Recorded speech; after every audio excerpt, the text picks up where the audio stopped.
There it goes. I'm Aurora Winter, and you are watching the Break It Down show.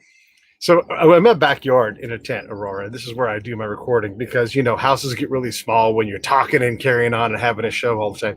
And there are helicopters over the 55 freeway because someone shot a kid on the freeway. And so we're going to have helicopters throughout the episode as the news coverage goes on. This is just the Oh, wow. wireless modern 24-hour news cycle world and the world of stories, which is kind of a good segue for who you are and what you do. But let's talk about the book and the idea of just controlling the words that we use professionally and what that means, especially that whole concept of 25x on the value of who you are, what you do, that I kind of thing. know. Isn't that amazing? Well, with the helicopters in the background, I'll feel right at home. It's very LA, Yes. Hollywood kind of thing. We've always Totally. got helicopters buzzing Yes. overhead. Yeah, it's so interesting. I think that the difference between most people and those who really excel, the leaders, the actors, the performers, the writers that we admire, is that those who are at the top of their field really spend time thinking about and training and mastering how they communicate. And like you were mentioning a moment ago, Pete, it's amazing. There was a study done, and I can give the details if you'd like, but that share that the right story can increase the value of an item by 27-fold. So if you're not focusing on your story, if you just focus on your product or your service, you're leaving a lot of money on the table if you don't also pay attention to the story that you're telling. This is an important thing because we'll pick on engineers. When you're an Yeah. engineer and you come up with the greatest line of code or the greatest gadget or, widget, right? That's the MBA's love. You guys love your widgets. Yeah. It doesn't matter if nobody cares about it. You can have the greatest invention and probably the greatest invention of all time is something that nobody cared about and the guy couldn't market because they were like, listen to how great my machine is. Listen how great this service is. But it just didn't matter because if you can't gather people, you don't have a product. Exactly right, Pete. I've kind of got one foot in Hollywood and the other foot in Silicon Valley. And a lot of my clients, I know they've got the engineering background, they've got that kind of gearhead brain, and they come up with fantastic things. But like you said, unless people understand the value that they provide and the problem that it solves, it's dead in the water. In fact, I've had a number of clients come to me with an idea. They're in a startup. They haven't raised any capital. And, by the time they finished learning how to communicate more clearly, concisely, and articulately, they're off to the races and they've raised seven figures and they've gone on to have, hundreds of employees instead of a team that's helping them from the goodness of their hearts.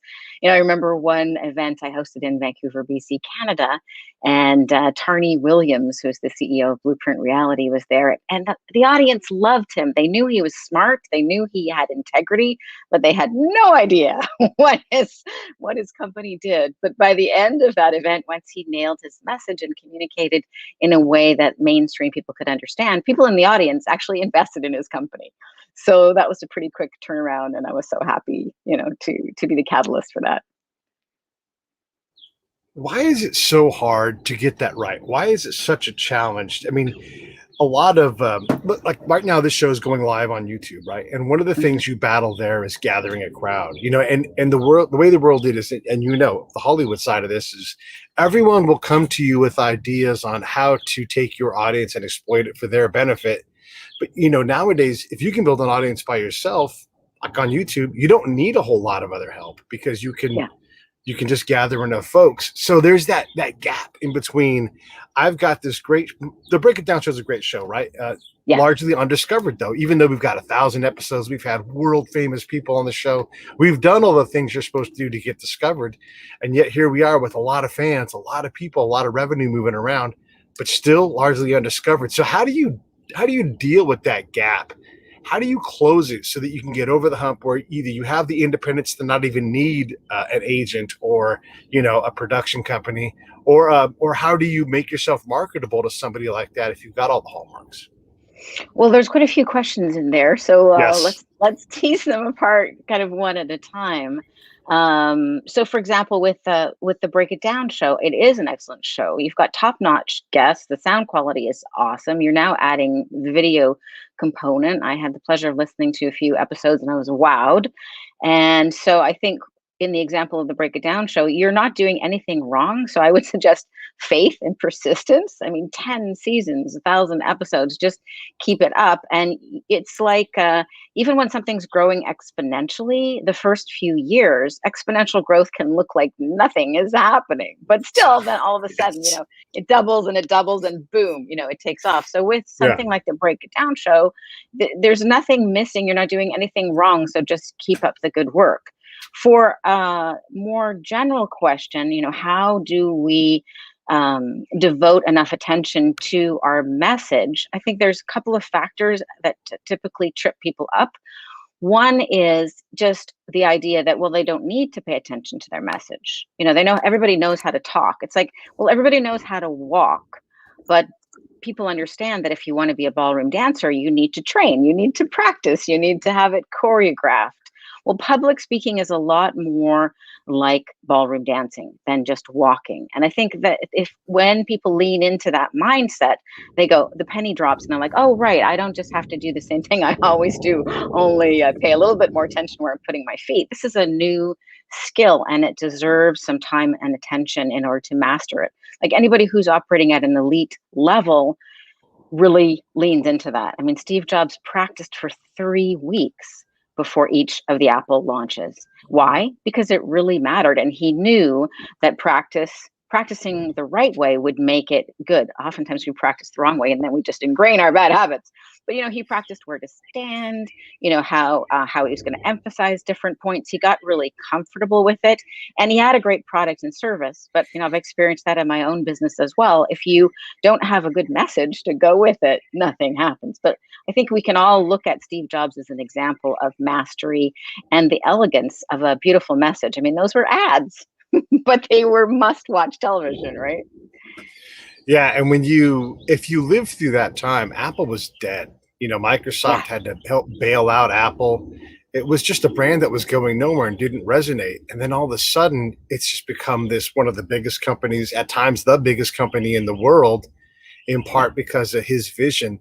And you're right, when you look at a pitch, right, you practice it, maybe you practice it 10 hours, and obviously any pitch you practice 10 hours, you've nitpicked, you've rejiggered, you've thrown away whole segments and redone it and then gone back to the original and its hand position and all of these things. And 10 hours, you still got 20 something hours to go to get where Steve Jobs was, and that's, yeah, it's not that you have to, okay, well, we're going to practice 500 hours, right? Like, it doesn't work like that. But no, your competition, the people who are also asking for money, are competing in all of these different facets harder yeah. than you are in a lot of cases, especially with the words. Especially with the words. But the cool thing about the words is that anybody can practice, and you want to practice a lot. Like I lived through a period which was very difficult. My husband died suddenly. I had a 4-year-old son. My husband was also my business partner, so I had no business, no husband, no income, and a 4-year-old son. So what was I going to do? So a lot of the time, I just tried harder at what I was doing, which was I was a fledgling screenwriter at that point. But then, through coincidence, somebody dragged me to a party. I'm like, I don't want to go to this party, but I went to the party and ended up, talking to somebody. Of course, they said, "What do you do?" And I said, "Oh, I'm a screenwriter. Tell me about your movie." So I told them, and I got animated and excited because I was very excited about that particular script, which was about absent fathers and lost sons. So it related to my husband's death. And then he said, "Oh, do you want to pitch your movie and represent the province of British Columbia at the Banff Television Festival?" And I'm like, "Who are you?" Well, he turned out to be the head of the BC Film Commission. I was completely naive. I didn't understand. I was just being myself. So that was an opportunity. Then I had an opportunity for a televised 20-minute pitch to talk about my movie. I'm just a nobody. Nobody's ever heard of me, but I'm a very eager writer. So I practiced for weeks. I practiced so hard my shoulder went into spasm like before the pitch. I had to schedule a massage. But when the lights were on, I was on. I was excited, and that 20 minutes changed my life. It led to 6 figures of income. It led to a whole career in film and television. It led to my screenplay being optioned.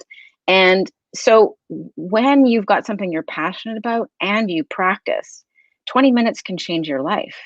But the other thing I realized at that at that particular junction is I'd spent all this time working on my movie, writing the script, rewriting it, researching absent fathers and lost sons, and practicing my pitch. But I hadn't really thought about how can I say yes? What if it goes well? And so I know, right? So thank goodness my agent was there to field offers on my behalf because I sparked a bidding war in spelling TV, and some Canadian producers were like, "We want it. What do you want, Aurora?" And I'm like, I had Yeah. no answer. So that's part of why I wrote Turn Words into Wealth. I want everybody to be prepared to say yes when your pitch or your book or your movie idea or your business idea is well received. It's also good to be able to say yes. Yeah. What happens when they say yes is the next book. you know, and what happens when another book you should write, and you know this from working in Hollywood, what happens when you no longer have to worry about the next gig? You have to marshal saying no, because if you say no too much in Hollywood, they quit asking, and they Yeah. go look for the next person. We had Allie Willis on. She's one of the most famous and successful songwriters of all time. And I don't know if you know who Allie is, but she's got this is for the audience, I guess. She's got this museum of a house where she's got all this pop culture stuff. She called it a museum for kitsch, and you had like just all kinds of hair products, brushes, just things that were Americana. And her house was so packed full of this stuff in a way that wasn't crowded. We didn't even recognize that she had a whole wall full of platinum and gold records. Ah, And so she could write a tune to anything. She said, yeah, you could throw a bunch of stuff on a table and I'd be like, there's a tune in there, and she'd write it. She wrote songs for Earth, Wind, and Fire that we all know, like September, Boogie mhm, Wonderland. I mean, these are songs we all know. But the problem with that is that the music industry kept coming and kept coming and kept coming to the mhm, point where she's like, I hate writing songs. I mhm. want something else. This is funny. She tells this great story about how she wrote the song, the theme song for Friends, right? Oh, But wow. she didn't want to write it. She owed 1/7 of a song to the studio, right? I guess it was Sony or Warner Brothers. That's who it was, Warner Brothers. 1/7 of a song. And so she's like, all right, I'll write this stupid thing. And the Rembrandts happened to be in town, and they had some contractual obligation. And so they kind of just mashed them together and said, make a TV theme song. Nobody Huh. wanted to do it, but it would just Yeah. happen. And so in this case, the thing she hates turned into maybe one of the most money-making songs she ever wrote. That's funny. The things that you think are going to be hits then, are not. And the Yeah. ones you just like, oh God, I've got this contractual obligation. Then they hit it out of the park. It's funny. I once got caught in a middle seat flying from Los Angeles to flying from Vancouver to LA between two Friends actors, David Schwimmer and Matt LeBlanc. It's the only time I didn't mind having a middle seat after Yeah, a ski vacation at Whistler. Yeah. that's funny. You said something earlier too, but I want to go back to, when we're all trying to figure this out. And I think it's fair to say a lot of people in the last year have done some significant work on redefining what life is going to be like for them, whether they're young and Yeah. upcoming, mid-careerist, want to change late career, whatever it is. We've all done this exercise. And part of the problem is, how do you raise money? How do you meet the right people? And you said you went to the party you were going to say no to, and it's always easier to stay home and not take that opportunity. Yeah. But getting out to that meeting, to that party, to that happy hour, you just never know. And if you're getting better at going, it's less drudgery. I mean, it's always hard to get up off the couch and go do it. Yeah. But so many times it's paid off in ways that are I would never even considered and aren't even that big. But I'm like, I'm really glad I did that. It's always the way. It's the one that you really don't want to go to that turned out to be the one that you really needed to go to. But I think that little story, the other gem in it is that I wasn't actually trying really hard to pitch a person Right. in a position of power. I was just answering the question, and I got excited about, my movie and that genuineness. So I think that's the other thing for us to Mm. balance. Sometimes people are so negative about marketing that they shoot themselves in the foot. But Yeah. marketing, it needs to be leaned into, because if you've got a gift to give the world and you hide it, you're not doing anybody any favors. So I think marketing is really just the process of sharing your message with others, and the message is not for everybody. Your message, with the Break It Down show is specifically going to attract, people like me. I really enjoy your show. But if we try to be all things to all people, that's pablum. That's no good. So be who you are, be enthusiastic, but also consider the possibility that you are doing the other person a service by sharing what you're up to. Because miracles happen not when we, make the other people like fight to find out what the heck we are doing and why we care. Entrepreneurs solve problems at a profit. So what problem do you solve? And the other thing, Yeah. really quick tip that everybody can use in their communication is when we take the focus off ourselves. Like one of the things I teach my clients is when somebody asks, "What do you do?" make the answer about them, not about you. So instead of saying, "I'm a podcast host," or "I'm a screenwriter," or "I'm a trainer," say, what the value you provide is. So for example, Mm. for you, you're going to do it, a better job, Pete, than I am. But, what I do is I host you. This is for you, Pete. What I do is I host the Break It Down show and just share all these amazing guests to benefit the world. And then it's like, oh, well, then they can ask more and they can find out more about you, Pete, and they can find out more about the Break It Down show. But you've shifted the conversation from being just about who you are, podcast host, one of the things you do. I mean, that doesn't go anywhere. But if you change the conversation to what is the problem that you solve and who you solve it for, it's a conversation, right? And then the people who need that gift will go, "Hey, that's the show I need to subscribe to." Yeah, I'm already trying to subscribe to this show right now. It sounds great. By the way, anybody who is watching for the first time on YouTube, the best place to watch. And then also click the subscribe button because that's a big help with what we do. You're right. We do try to, I try to have really hard, we try to have really hard conversations sometimes that make us uncomfortable because we can have them in a practical way. And then we can also have conversations about life, about music, and all these incredible things. And when I pitch the show, like, what's your elevator pitch? Someone always just wants to critique my elevator pitch, and I'm like, why am I even bothering giving? Because everybody says something different. It's like your resume. I'm gonna show you my Yeah, resume. Like, are you gonna look at my resume to give me a job, or are you gonna look at my resume to give me more work to rewrite my resume in some way? Like yeah, everybody always wants to refashion. People love to give me more work. How do you monetize your podcast? And I'm like, well, there's a lot of different ways to happen. Like, here's what you need to do. And I'm like, yeah, why don't you do that for me? Oh no, I'm doing it. But this is there's a lot of advice, and even like on the folks over at Interview Valet were setting me up with you. I have to go look and see who you are because there are so many business coaches. There are so many people that have mhm, advice and so many people that write books. And I know you're a yeah, big proponent of writing books, and I agree with you. But there's so much noise. I had to make yeah, sure that like you had something to deliver, which you definitely did, and I loved it, and that's why you're here. But yeah. there's so many versions of you. There are a billion versions of me. I mean, saying you have a podcast is like saying you have pants. Like it's hard to stand out with all these messages. And like I don't know, there's just so many people that have written the same book and said the same things. And God bless, go Yeah. make money and go do those things. There's a lot of noise out there. Yeah. So a couple of things on that. I think one of the reasons why so many books might seem similar-ish is because people they write their book, hopefully, but then they pull back. Oh, that, this part would maybe offend some people, and this part would maybe offend some people, and maybe I don't want to confess that dark night of the soul. And so they pull back. And Mhm. so what could have been like a raw, authentic, super helpful book becomes more, towards the middle, goes towards the middle. So then there becomes a sameness.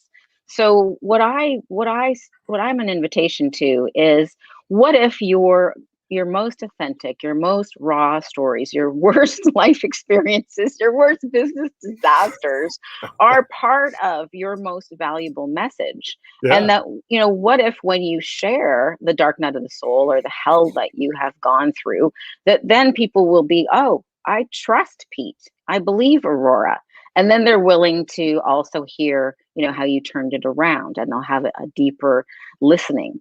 And so I think most people, unless they, have had this kind of epiphany, they erase or try to hide all the flaws in their life story and in their character. but then we don't trust them. I love Joanna Penn. Mm, She's got a really great podcast, The Creative Penn, and she says, double down on being human. And I yeah. love that. My background in Hollywood, people were like, no, let's double down on airbrushing and photoshopping. Yeah.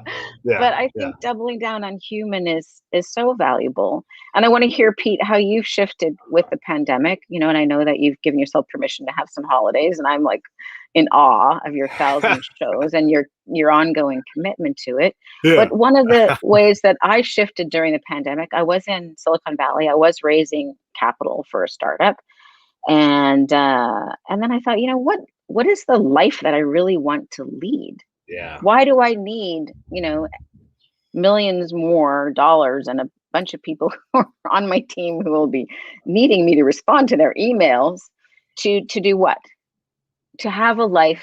For me, the answer is to have a life where we can write the stuff that I want to write, and I can have meaningful Yeah. conversations with people, and I can make a difference to my clients, and I can have, the freedom to go skiing or hiking or biking and not have my day jammed. I'm like, that's the life I already have. Why don't I just keep it simple?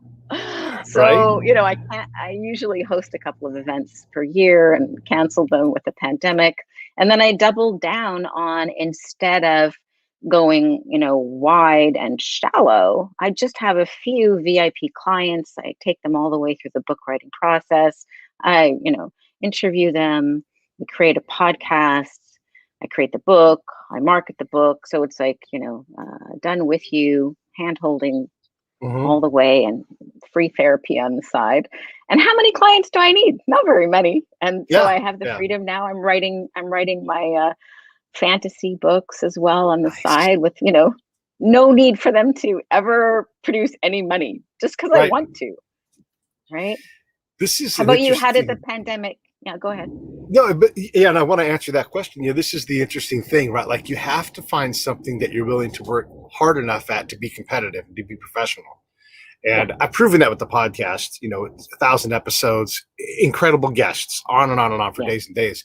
But that's not what it does. Like, how can you work 70 hours, 80 hours, 100 hours a week? Yes. And at some point you have to pull back and you have to look at it. That's one of the things I did last year, was just go, okay, I was doing 5 episodes a week to get to 1,000, to show everybody that I can produce. And there's no doubt about that.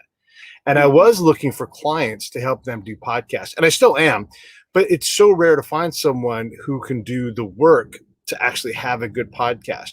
It's hard because Mhm. a fairly well-known actor approached me. He's like, "Hey, I want to have a podcast." And ultimately, after talking to him, I said, "You really should just go get another acting gig. Go. Mhm. Don't start another business, because that's what you're talking about here. You want to have something that's monetizable. Yes, you have a name. Yes, you have a brand. But unless you have 70 hours, or you want to pay me for 70 hours worth of work, you really just go get on a couple of procedurals and just do what you already do." And I don't Well, want to it's tell a people big not to create. commitment. What's It's that? a big commitment. It Hosting is. a podcast is a It big is. commitment. It's like having a baby. It is like You having need a to baby. care for it every week, Yeah. every couple of It days. You craves time and podcast. money. And this is the Yeah. thing I realized. I'm still glad to put projects together for people and everything else, but that done with you thing, it almost doesn't work with the podcast world, because you just have to go out. I can guide you. I can teach you how to swim faster than you will, but Mhm. I can't promise that you're going to have a hit, because it's on you, like, it really is Yeah. on you to go out and do that. And so I've stopped pushing so hard for those kind of clients, because they're very hard to find. And I've just focused on other things, because there's so much opportunity in this particular venue. Just knowing more people who create big shows. Like, you think if every HBO miniseries had an accompanying podcast, I could do that all day long. And instead of allowing somebody outside of HBO to create this thing as a fan show or whatever, why not create that in house? And just finding more people like that makes more sense to me, to think bigger on the production side. But that means going That to more makes sense. meetings. That means being on the 405 more. And Oh and God, the it, 405. yeah, and is that It's worth it? I don't know. freeway. Yeah, It's the yeah. I don't. trapway. I'm not convinced it's the next idea, but these are the things, and this is where that hard work iterates into creating elegance and knocking edges off. There's all kinds of things I would love to do, but I'm not going to do them. So I'm trying to find the things that hold passion and hold promise so that I can make, just a little bit more money. I don't make much, but I only need a little bit more, so I don't need to be a millionaire. I don't need those kind of problems. So Well, I'm happy with where I'm at. try on these 3 questions. I love these Okay. 3 questions. These All questions right. helped me when I pivoted from one business to another. And after I took my MBA, and then I'm like, okay, now what, Aurora? I can do Yeah. almost anything, but that's too many choices. Let's narrow it down. Totally. Yeah. I can feel your pain. Oh my God. So I asked myself after I got my MBA in 2015, these 3 questions to narrow down my choices. So what am I really good at? So, what have you got the 10,000 hours or more of practice at is a good filter mechanism. What Are do you I asking me now, love? or okay, you're going Well, through the questions. I'm going to give you 3 and Okay. then give you a second to think about it. And then filter it by what do you love to do? Because I've launched a couple of tax shelters. I'm good at doing that, but that's so boring for me now. Mhm. But I love other things. So I filtered by, okay, what do I love to do? And then the third question is, who is it worth the most to? So do you want to play with me? Do you want to answer those 3 questions? What are you really good at? Like, what have you got 10,000 hours? Obviously, podcasting, you're really good at.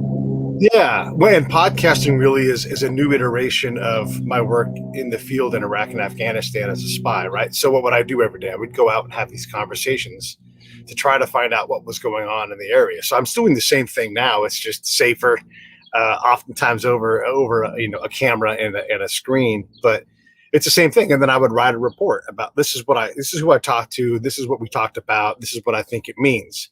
And I would bring these Mhm. little snapshots of humanity back into the American side of things, and then try to reflect that back to the locals, right? So that we could all kind of commingle as much as possible our realities.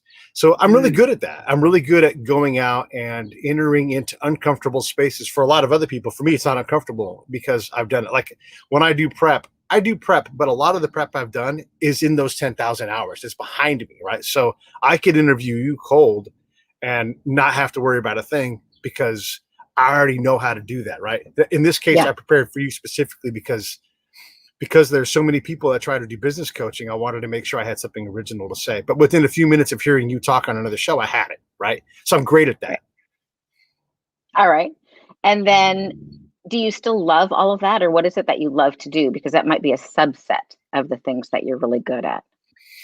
Yeah, I mean, I do. I love it. I love putting it, not only the conversations, but I love putting the stories together and being able to do it. And I would love to be on the road more now that we can.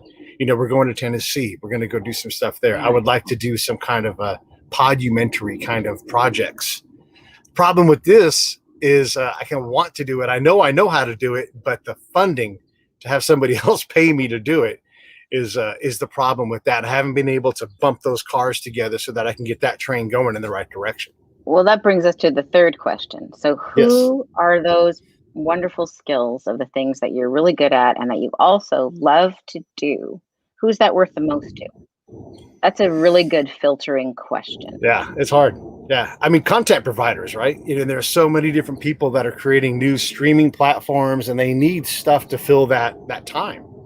But Well, your idea about HBO or other shows that have got a thing going on, and then you could just do it for them. It would be worth a lot to them. You'd solve a problem that they know that they have. You can the send me problem I my have, royalty fee once you yeah. close the deal. And honest to God, the problem with that is they're desperate for content and they want people to do what I can do. But you knock on the door and no one ever answers. You try to jimmy the locks and you go around to the windows. It's like LA Times has a partnership with Wondery, right, for podcasts and everything. And I don't just have Yeah. to do podcasts, but I can go knock on Wondery's door. I can go knock on LA Times door. And if they don't, because I'm not part of the system as an independent person, they they don't take meetings, they don't return phone calls, they don't respond to emails, and that's always proven Mm, to me. that is a problem. And, Yeah, and yeah, so they're desperate for this content, but they're not desperate enough to talk to people that have content. And I know how this works in Hollywood. Like you have to be allowed in the room so that you can get into the room and pitch what you do. yeah. getting the pitch meeting is important, but then you need to be able to pitch once you get in there. Well, the other, I think you're doing just fine, and you'll find a way to add even more value Yeah. Think to the world.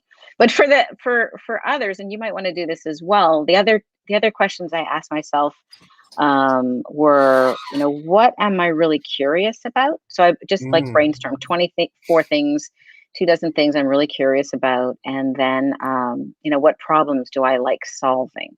Yeah. And so when I just brain dumped 24 things I'm curious about, it was all in the communication field. I noticed afterwards, like it was like screenwriting, comedy, stand-up, podcasts, writing books. I want to spend some time right here though and talk about this, because when I talk to people about because everybody wants to know, like, how do I do a podcast? They always want to know about monetizing, and I'm like, yeah, monetizing will come if you're good at it and you spend time and you invest money and all that.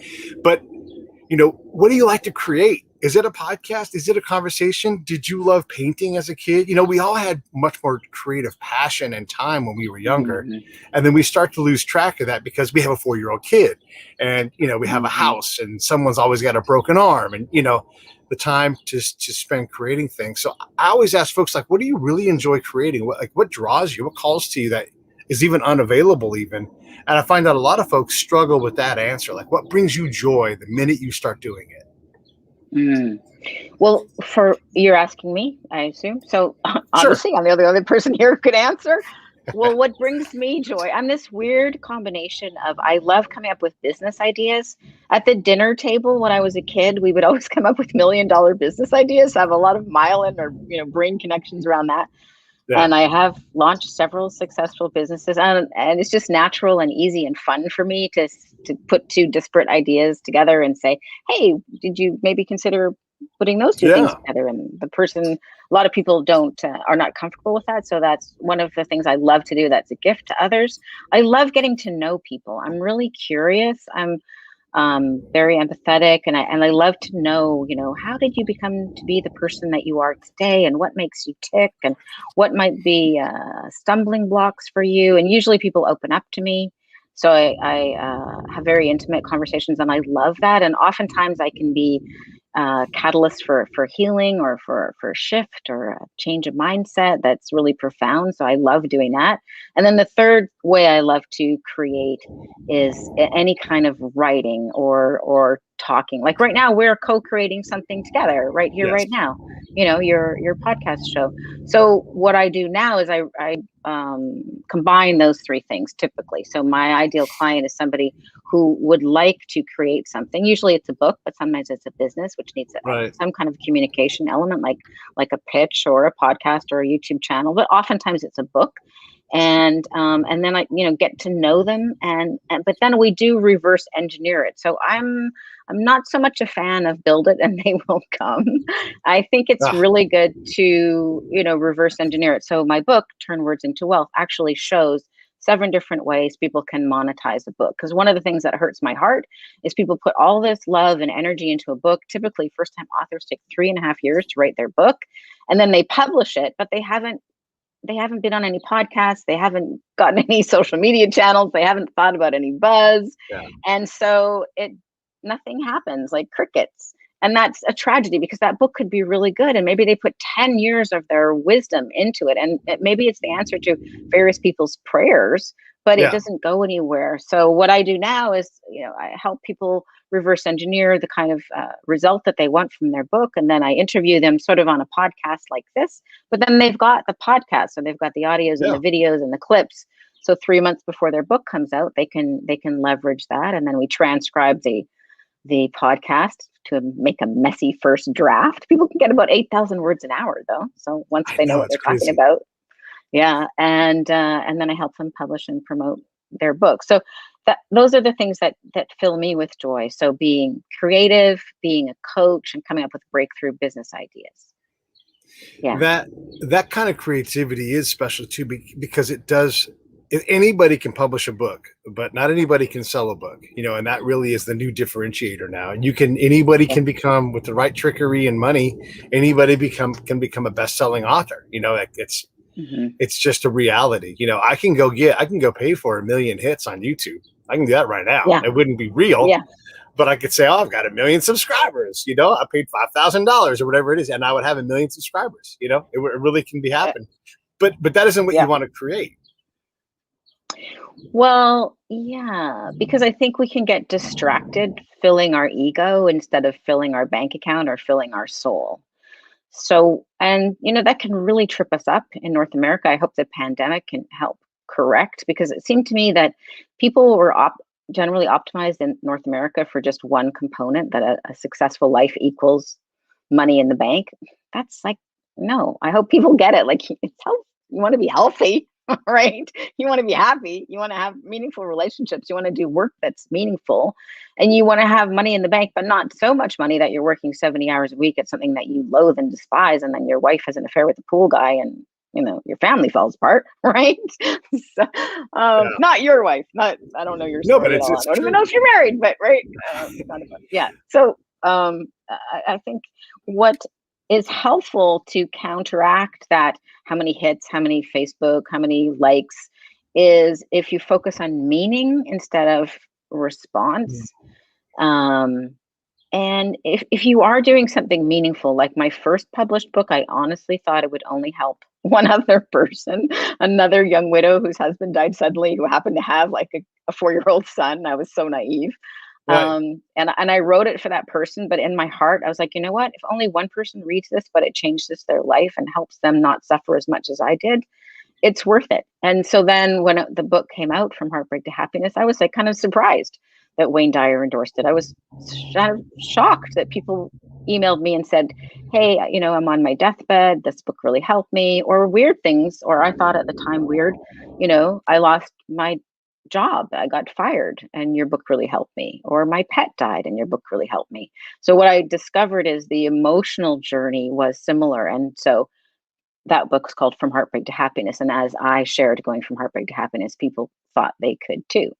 So, what is the point here? The point is that's so meaningful to me. It's not a New York Times bestseller. I haven't promoted that book because I've only now gone, oh, I should probably promote Yeah. books on Amazon, because that whole publishing playing field has changed. When that book came out in 2005, it was a whole different playing field. And so maybe I'll promote it now. But I'm happy with that result because it helped people. I don't know, maybe it even saved a life. Yeah. People were desperate. And so if you can redefine success into what's meaningful for you, and if you can also appreciate that having a life of creativity where you're interviewing interesting people that you want to interview is already a wealth. It may not show up like dollars in your bank account, but it's a meaningful, wealthy life.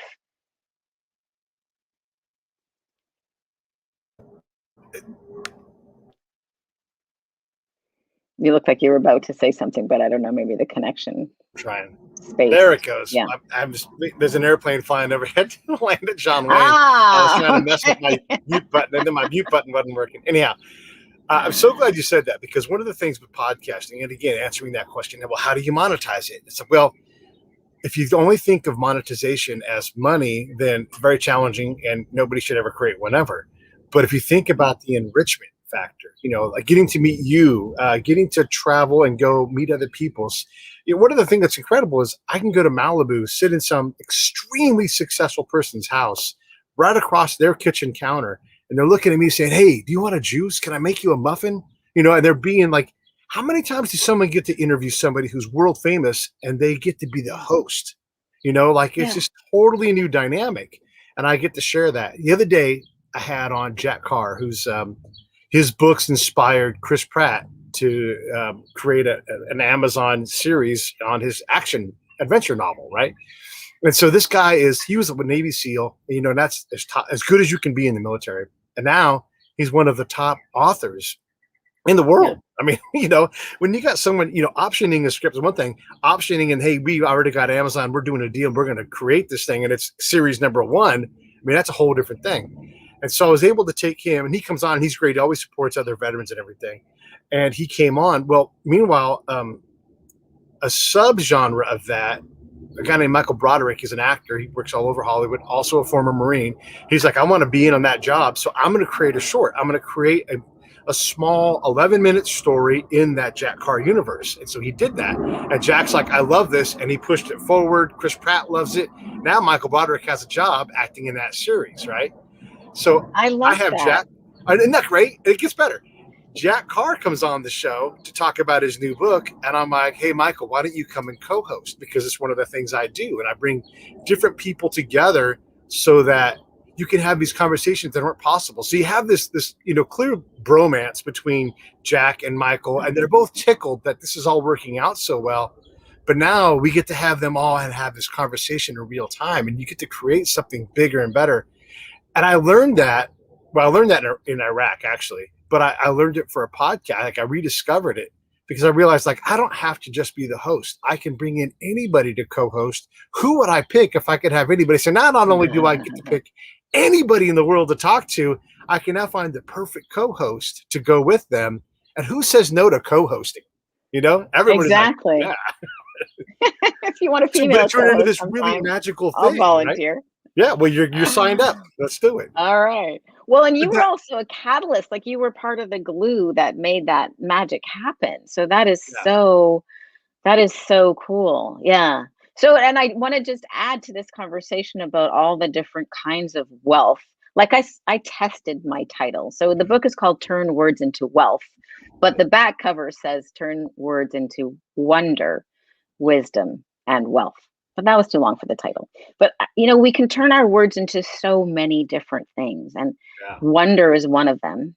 yeah, When we have learned something and then we share that wisdom with others, or all kinds of aspects of wealth, just sticking with the W words for the moment. yeah, But words are, stories are what makes life meaningful. Stories are how human beings create meaning. Stories are the DNA of our wisdom passed through the centuries. Like we are so enamored with science, but not science can't tell you what is the right decision. Science can't tell you what is the right way to live.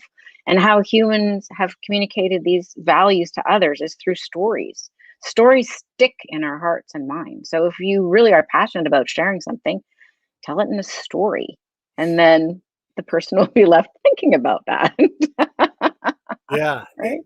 I love this about your book, and you're right. This has been a theme on the show, a soft theme, a leitmotif, if you will. But we have access to all the data in the world, all of it.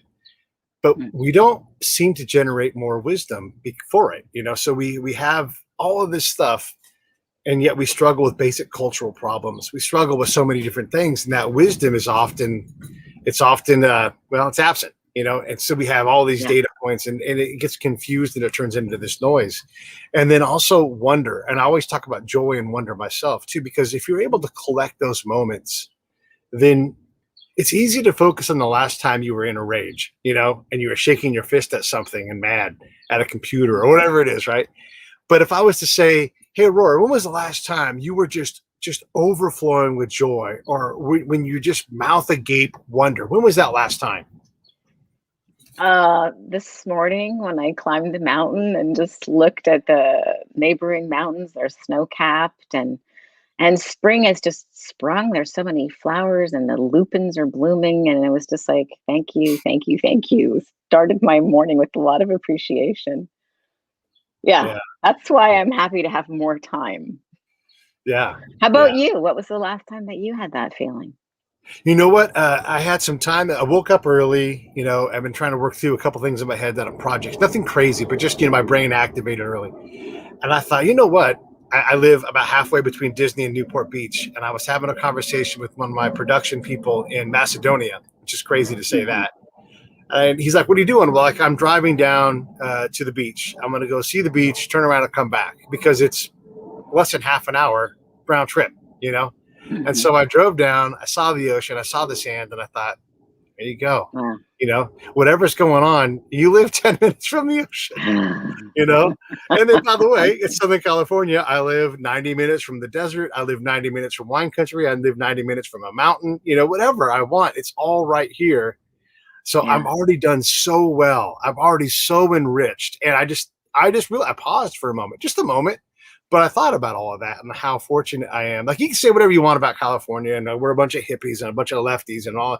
Who I don't care. I don't leave here for that. I leave here because of the diversity of everything, the geographic Yeah, diversity, the diversity of opportunity, anything. yeah, yeah. it's just, and that's my answer to your question about my question. Yeah, I've lived for decades in California. I'm in Vancouver, BC, Canada, right at this moment, but my son's in Los Angeles. I love the wealth of opportunity. So we have to consider not just what are our goals, but what kind of life do we want to lead? What Mm, kind of experience do we want to have? One of my clients has got this book that we're working on together called World Building, and mhm, his background is with video games. He's shipped billions of dollars of video games, but applying that yeah, to our own lives. His name's Tarny Williams. I should acknowledge him. Applying that to our own lives, like what kind of like life do you want to have? And so often we have goals that are, I want to have this many followers. I want to have this much money in the bank. I want to have these kinds of, accolades from others. But that's not about your life. That's not about your life experience. That's not about how much wonder or delight or creativity or richness or freedom that you have, or it's not about how many opportunities you have for connecting with new people like you were talking yeah, about, or learning new things, or having an enriched experience of traveling. So it really challenge everybody, what kind of life do you want to lead, or what kind of life have you already led, and how yeah. could you share that and help others, and be of service. Like, I think the imposter syndrome, I'd love to hear your thoughts on that. I think that's another thing that gets people tripped up on, how many social media followers do they have? Because I think it's very easy to connect with that energy of I'm not good enough. I'll never be good enough, right? Like, and I went and got my MBA because I'm like, well, maybe I'm not good enough. And then I did my MBA and I'm like, okay, I already knew all of that, but I've got the degree now. So this is as good as it gets, right? If you don't like this package, then I'm not the right person for you. But when we can shift our focus from ourselves and getting that gold star, or that a certain number of Facebook followers or an Academy Award, and instead think, I only have one life. Who do I want at my funeral, and what would I like them to say about me? Yeah, What right. difference do I want to make? Yeah. That is again talking about the value of life and what you want. We often It took me a long time to learn this, and I'm still trying to master it. But we often set the bar at 8 feet above our head. We have to jump over that bar, and we get so mad at ourselves when we don't get over it. Yeah. I haven't written a book yet. I've got so many books in me, but I just can't afford to spend 6 months writing a book and another year getting it published and have it not sell. I just can't. I can't afford that. I physically, financially can't do it. Right. So Hmm. I haven't figured out how to lower that bar to the point where I'm like, well, I'll just write 100 words a night. Because if you write 100 words a night, at some point, you've written all the words you need to write and you can put that book out. And, you know, making it valuable to one other person would be a good lowering of the bar for me so that I don't have to make $25,000 on a book. Right. So Right. then I can justify the time. But Yeah. it's tough because for me, the bar stays higher than I can reasonably expect to do it because I can't, I just financially I don't make a lot, and so I have to allocate my time in a way that makes sense. But it's easy to make that into a justification for not writing a book. And with that said, Right. I'm constantly working on the books, but Uh-huh. I'm not pushed to do them because I've also got this wonderful outlet here where, like you said, you know, I can write a book in 10 hours by just speaking it and have it just be Hmm. here. And so I do that all the time as I share these ideas and share these conversations. And so the show is sort of a book, but not really though. Well, yeah, exactly. I can give you some tips in a second, because I Sure. think they would be wonderful if you wrote a book, and I think it is wonderful that you have a podcast. I think the interesting thing about a book, in order to leverage to the next level, it is very helpful to have a book because it opens doors, and the root of the word authority is author. And I've loved books since I was a kid, so I'm biased. So if you want an unbiased opinion about books, you would not get it from me. But I love books because they're basically like telepathy that can time travel. They can travel, through time and space. And somebody can open the book up and have an intimate conversation, really, with the author, Yeah. hundreds of years after that person Yeah. is dead, and thousands of miles from where they lived. So, I've been personally mentored by Ralph Waldo Emerson and by C.S. Lewis, and they've changed my life, and I've never met them. I did Yeah. meet Wayne Dyer, and he did also change my life and endorse my first book, but I'm still listening to his audiobooks and reading his books, and they continue to add value to my life. So I do love books, but you're in a great position because it's not enough to have a book. You probably need, one book and then 100 pieces of other content. You got 1,000 Yeah. episodes already, so you're good on that. But you could do what I do with my clients, or I'd be glad to have a call with you and see if I can help you. Is just, create a structure for what is the theme that you want to talk about, so that it's got a container. And Yeah. then the work is actually creating the structure. I love the book Story Grid, which I believe is available for free on storygrid.com. You can actually get my book, Turn Words into Wealth, for free right now. Those of you who are listening live, it's free until the end of May. So those are two free resources. And then, once you've got a structure for what you want to talk about, you can have somebody like me or a friend interview you, or you could just make yourself questions and then talk on your podcast, transcribe it, and then you've got a messy first draft. Then you might want to delegate that, because if you're not a word wrangler, you might Yeah. go, oh, that's a mess. But you can hire an editor, like I often, considerably edit whatever the messy first draft is. But you could delegate that process. There's, thanks to the internet, so many, you can work with people around the world and then have your book produced. And then, of course, there is the marketing of the book, but that would attract, I mean, it's just a cool thing to have if you like books, to have your words Yeah. in a book. And thanks to And, Amazon and Kobo and Apple Books, you can publish a book right. and it can be available worldwide in the click of a button. How cool is that? Super cool. And you should hire an editor, by the way. I get to You read a should lot of definitely. books, and I'm no editor, but I can tell when someone else is in an editor too. It Yeah. can be a lot, Yeah. you know.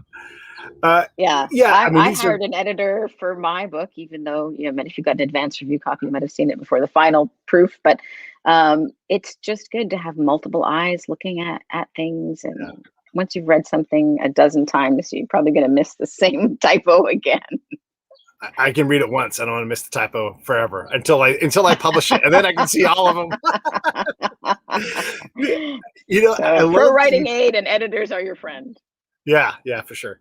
I love that you talk about being mentored by Emerson and by Lewis and all these other Eliot, whichever people you mentioned. But because let's see, Cervantes told me some hilarious jokes that he wrote in 1605 about a guy who was a little bit crazy and tilted on windmills. I mean, you're right. Yeah.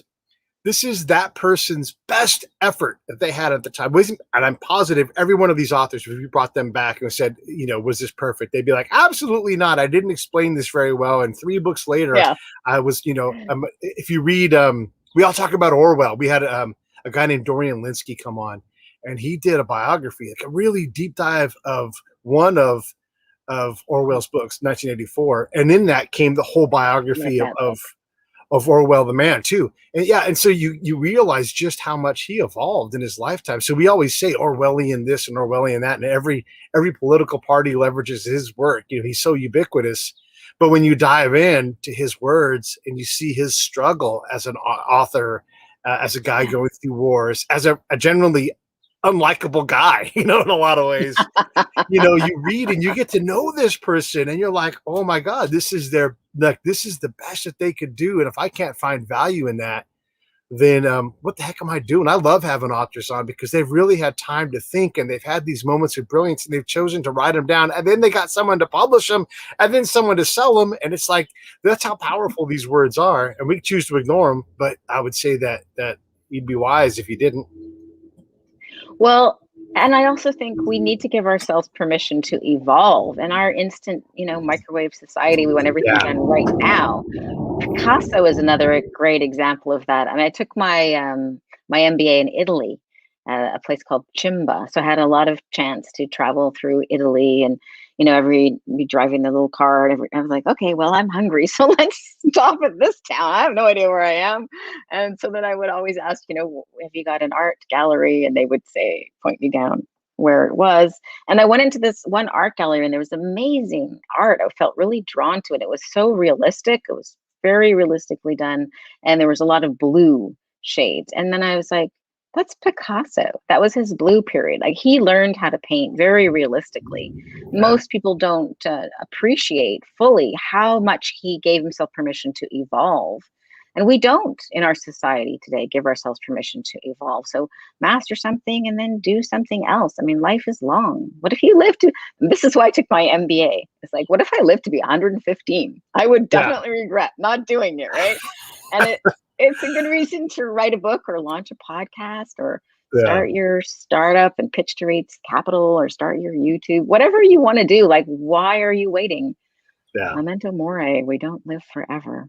That's true. And this goes back what we were kind of talking about earlier is don't set the bar so high. And it's okay to change your mind. It's okay to go, I really wanted to try being a travel writer. I did it for a little bit and gosh, I love traveling, but turns out I like being home, or whatever it is. you get to change your mind and you get to say it's not always quitting. Sometimes it's evolving or iterating into the next thing. You're like, I tried that. Like we know that I like the podcast. I've done 1,000 of them. It's hard to do something 1,000 times that you hate, unless you're getting paid really well for it. And then you're just like, ugh. And we both know people like that who they create movies that get them paid so they can do the one project in 8 that they want to do, because that's their curse. They get to do the thing they love every day. They just don't love what they have to do it, Yeah. Yeah. I'm all for filling things up with mostly the things I actually love to do and are full of wonder and delight and making a difference. Yeah, absolutely. I think, we are living longer and longer and healthier. Right. So it would make sense that we looked at our life more like, what do we want to achieve each decade? Who was it, the famous guy who did that? Was that Leonardo da Vinci? I might be wrong about, but I think he was, he set goals for each decade. Right. But somehow we don't give ourselves permission to do that. I think that's one of the reasons people age. Is because they're living Groundhog Day, the same day over and over. What about if you gave yourself permission to be the learner again and learn new things, learn about hosting a podcast or writing a book or whatever the case may be, right? I would love to ask you this question please, which is what is the worst advice you have ever been given? I mean, it's all the same. It's the good advice too, the critique, which I kind of consider advice is, I always joke and say, work harder, like you can't just train more, you have to find elegance, when you want to solve a problem like policing, we all want better policing. Okay. And the standard answer is the advice is you just need more training. Are you telling me that the training department and all these police departments is like, gosh, I wish we had something to do. I just sit here all day. Like they're all working at their max capacity. If we want more training, we would have to have, I don't know, let's say 40% more cops. We'd have to also pay them more money because of all this training and expertise you have to give them. You're also going to get hurt more. So like all of these things add up to a lot more money. So you can say, we need more training. But the reality is like you need to pay these guys not $120,000 a year, but $180,000 a year, or account that much per person. Who's in line for that? Raise your hand. Whoa, hold on. I want to pay $8 an hour, and it doesn't work. So we have these advice things that just, they don't add up. We have these big problems that are multivariate problems. Same thing with medical care. If you want to have state-of-the-art medical care here in the United States, I don't know what the answer is, but I know it means that everybody has to give up everything that they have right now and then create a through line and go, here is how we take care of all these things. Then you don't get to keep what you have. You have to give it all up. Now, everybody get in line in that sacrifice line. Oh, nobody's in that line? Oh, okay, great. Well, then, we're not going to fix it. So these things were like, this is the answer. I find those things to be silly. And I don't think the person is silly. It's just we're struggling with a hard problem. And so why wouldn't the answer be simple? But multivariate problems don't have simple answers. Exactly. Yeah. And those are political statements for anybody thinking I'm getting political. I'm not. It's just problems are hard. They're problems. We have problems that the Greeks and the Sumerians have that we still have today. you Yeah. know, class Yeah. structure, all that. That's always existed. So how do we get better at reducing it by 0.5%? And if we can't do that, then why are we trying to change the whole thing? You know, that's the kind of advice. What about you though? Well, I was going to share David Goggins when he was asked this question, and then I'll answer for me. He said the worst advice he ever got was from a New York agent who said that if he self-published his book, he would only sell 5,000 copies. But David Goggins decided to self-publish, as you probably know. His book's called "Can't Hurt Me," Yeah. and he sold over 1 million copies in 1 year, as well as I think 600,000 copies of the audiobook. And I don't know exactly how much he made, but probably in the order of $20 million. And he can't So stop getting booked that, to speak, you know? and he can't get stuff. Yeah, Yeah. exactly. And Yeah. he's catapulted his star to the next level. So I just wanted to leave people with that, because I think people have this idea that self-publishing, or I like to call it indie publishing, is the path of choosing to only reach a few people, and it's not that way. It doesn't have Yeah. to be that way. He mostly chose to self-publish to not lose control of his story and not give his rights away for Yeah. 75 years.